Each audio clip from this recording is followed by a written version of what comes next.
Pencegahan penyakit sering dimulai dari kebiasaan hal kecil yang tidak sehat dalam kehidupan sehari-hari. Tanpa disadari, mikroorganisme seperti bakteri, virus, dan parasit dapat masuk dalam tubuh manusia dan menyebabkan berbagai macam penyakit dalam tubuh. Ini kan aku bantu. Oh iya, sebenarnya. Bapak itu mana ya? Gak tahu, kayaknya di depan deh.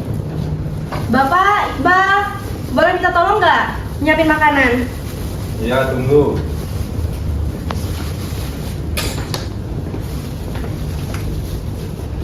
Iqbal, kamu belum cuci tangan. Tangan yang kotor bisa membawa mikroorganisme masuk ke dalam tubuh. Bapak, kalau batuk tutup mulut ya, supaya kuman tidak menyebar lewat udara. Droplet batuk dapat membawa mikroorganisme yang masuk melalui saluran pernapasan manusia.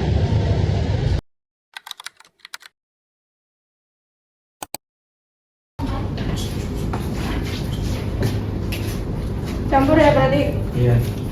Iya. Ini ya makanannya. Masih. Iya.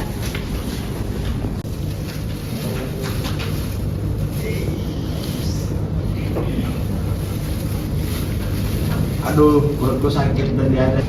Kemungkinan makanan yang kamu beli terkontaminasi oleh bakteri dari tangan yang tidak bersih. Bakteri dapat masuk melalui makanan dan berkembang dalam sistem pencernaan tubuh manusia.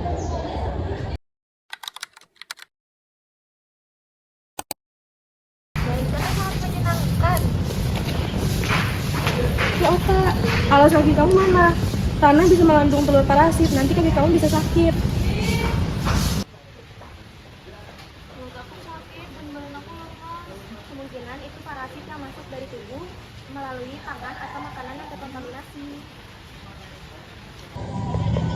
Parasit hidup di dalam tubuh manusia dan mengambil nutrisi dari inangnya, sehingga dapat menyebabkan penyakit.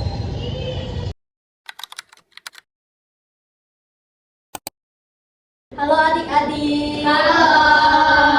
Hari ini kita akan belajar tentang penyakit batuk, kencingan, dan diare. Nah, di sini nih siapa nih yang pernah batuk, kencingan, sama diare? Saya. Baik, tidak apa-apa ya. Sekarang kita akan pelajari penyebabnya secara ilmiah supaya kita menjadi lebih sehat. Adik-adik, jadi kakak mau melanjutkan ya. Jadi penyakit seperti batuk, diare, dan cacingan itu bisa disebabkan oleh mikroorganisme patogen seperti bakteri, kuman, ataupun parasit yang hinggap di dalam tubuh kita. Nah, jadi mikroorganisme itu akan masuk ke dalam tubuh kita, kemudian akan berkembang lalu menyebabkan infeksi di dalam tubuh kita. Nah, itu dia tadi adalah siklus hidup dari mikroorganisme. Kak, berarti kuman bisa hidup di tubuh kita?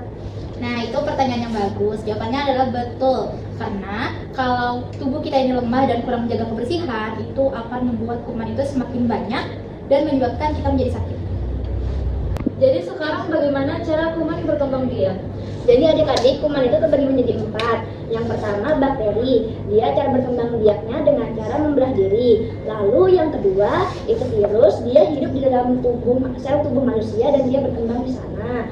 Dan yang ketiga itu tuh ada yang namanya jamur, dia hidup dengan spora. Dan yang terakhir itu ada yang namanya parasit atau cacing, itu bisa hidup di dalam tubuh manusia melewati perantara semacam tanah.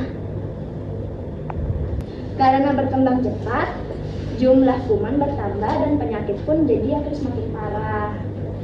Adik-adik, sekarang kakak akan menjelaskan bagaimana kuman itu bisa menular. Yang pertama, lewat udara, yaitu saat orang bersin atau batuk. Yang kedua, makanan dan air yang terkontaminasi. Yang ketiga, tangan yang kotor. Yang keempat, tanah yang mengandung telur cacing. Dan yang terakhir, lingkungan yang tidak bersih. Kalau lingkungan kotor, jadi kuman itu lebih cepat menyebar. Jadi sebenarnya lingkungan bersih itu penting ya adik-adik. Kita bisa memutus rantai penularan penyakit dengan cara perilaku hidup bersih dan sehat. Yuk kita praktikkan bersama. Perilaku hidup sehat. Ayo. Cuci tangan pakai sabun. Ayo. Tutup mulut saat batuk pilek. Ayo. Gunakan masker saat sakit. Ayo. Makan makanan yang bersih. Ayo. Minum air putih. Ayo. Pakai alas kaki saat di tanah. Ayo. Jaga kebersihan lingkungan. Jadi adik-adik, kalau kita rajin menjaga kebersihan, akan mudah masuk ke dalam tubuh kita. Dengan begitu, kita bisa menjalani hidup ini dengan sehat. Kalian setuju adik-adik? Setuju!